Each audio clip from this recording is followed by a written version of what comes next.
आताच आमचे आचार्य भिक्खू गोविंद महाराज यांनी आपल्यासाठी बरंच काही विचार सांगून गेले, पण आपण किती पाळतो आणि किती नाही पाळतो हे आपल्या मनावर आहे. बरोबर आहे, कारण मन हे सर्व विश्वाचं सर्वस्व आहे.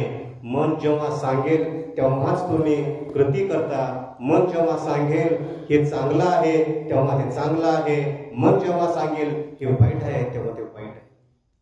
पण हे जर कृती करत असताना जर हे चांगलं आहे का वाईट आहे, हे करावं का नको, या जर तुमच्या मनात जर असे विचार जर येत असतील तर तेव्हा मात्र तुम्हाला त्याच्यात सहभाग घ्यावा लागतो आणि चांगला असेल तर करावं आणि वाईट असेल तर सोडून द्यावं. या विषयाबाबत आमचे भिक्खू गोविंद महाराज खूप चांगल्या शब्दामध्ये सांगितलेलं आहे.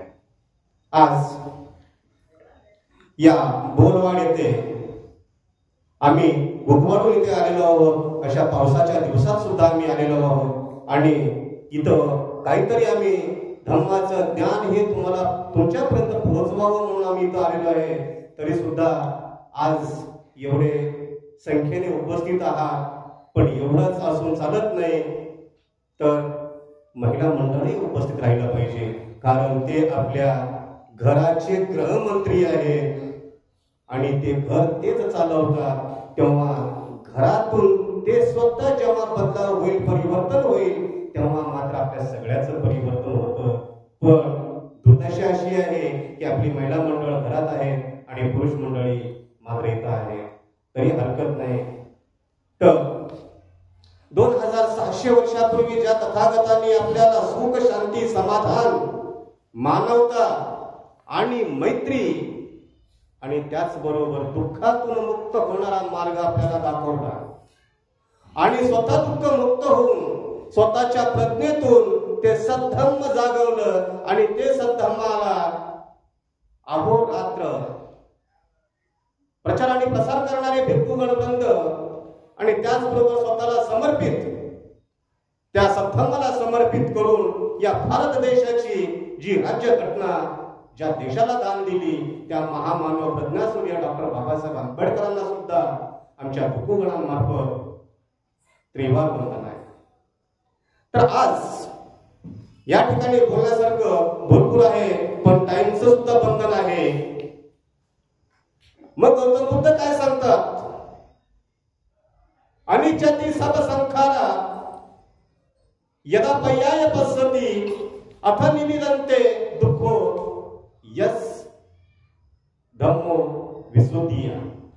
जे काय म्हणतात की ह्या जगामध्ये ठीक आहे, तुम्हालाही वाटतं की आम्ही सकाळपासून संध्याकाळपर्यंत राबतो, पण किती जरी केलं काम तरी घराला सकाळी उठलं की अजून 10 रुपयाचे अजून आपण कुणाला तरी मागत असतोय. कारण एकाला एक लागत नाही. खर्च येणार एका साईडला आहे, पण उत्पन्न येणार एका साईडला आहे आणि खर्च जाणार 10 साईडने, 10 बाजूने 10 रस्त्याने आहे.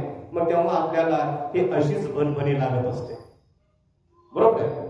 तर त्याच्यासाठी आपल्याला जर सुख हवं असेल, शांती हवी असेल, समाधान हवं असेल, तर मग आपल्याला एक मार्ग अवलंबावा लागतो.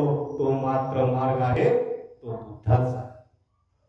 कारण या बुद्धाच्या जर मार्गात तुम्ही आलात तर तुम्हाला सुख, शांती, समाधान हे एकतर बुद्ध विहारात भेटतं आणि बुद्ध विहारात येऊन जर घरी गेलात तर घरात सुद्धा सुख, शांती, समाधान भेटतं. पण आम्ही हे करायला तयार नाहीये, कारण आपल्यामध्ये काय झालंय? गर्व आलेला आहे, अहंकार आहे. मी सकाळपासून संध्याकाळपर्यंत काम करतो, मी कुणाचं काय ऐकू? मी सकाळपासून संध्याकाळपर्यंत काम करतो, मी त्या बुद्ध विहारात काय येऊ? हे तुमचं जे अहंकार आहे हे मित्रांनो हे खूप वाईट आहे. कारण हे अहंकार, गर्व ते आपल्यापेक्षा पूर्वज लोकांनी म्हणतात की अहंकार आणि गर्व असेल त्या माणसाचं कधी ना कधी घर खाली होतं. त्याच्यामुळं अहंकार आणि गर्व जर गळून पडायचे असतील, आपल्या शरीरातून निघून जायचे असतील, राग, आप तेज राग ह्या ज्या अहंकार वगैरे जे आहेत, हे जर आपल्याला आपल्या मनातून नाहीसं करायचं असेल तर आपल्याला बुद्धाच्या विहारी यावं लागतं. इथं तुम्हाला काही भेटत नाहीये. एखाद्या कुठं अजून याच्या व्यतिरिक्त कुठं गेलात, अर्धी नारळ भेटते आणि ते नारळ घरापर्यंत येत नाही, कुठं तर रस्त्यात पडून खाता, तेवढंच समाधान मानतात. पण इथं काय भेटत नाही.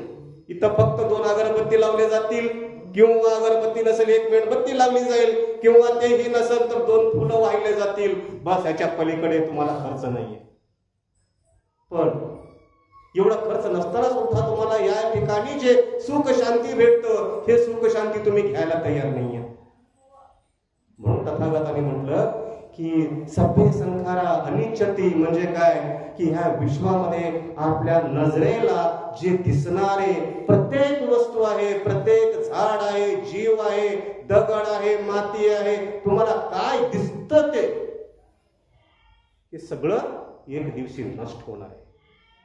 काही राहणार नाहीये या जगात, या विश्वात. आजरामर असं कुठलीहीच वस्तू राहणार नाहीये. मग आपण गर्व का करावं? कुणावरती गर्व करावं? तुम्ही सांगा मला, कुठला ही वस्तू राहणार आहे अजरामर? सांगा मला कुठले राहते का? काहीच राहत नाहीये. जे आपलं म्हणून जर आपण एखादा आपलं मित्र आहे, किंवा आपले पुत्र आहेत, किंवा लेकरं आहेत, बायको आहे, मायबाप आहेत, हे सुद्धा आपले आहेत, काही काळापुरते आहेत. त्या काळानंतर ते सुद्धा आपले नाहीयेत.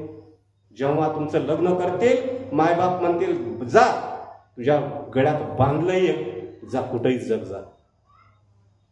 आणि त्याच्या अगोदर काय म्हणतील, जर आई वडिलांना जर 4 पैसे कमवून जर दिलं तर माझा मुलगा लय चांगला आहे माय, आणि तेच 4 दिवस पैसे द्यायचं बंद करा, तेव्हा मात्र कुणाला ठेवलाय की, कुणाला पैसे घालायला लागलाय की तिकडं खर्चाला 1 रुपये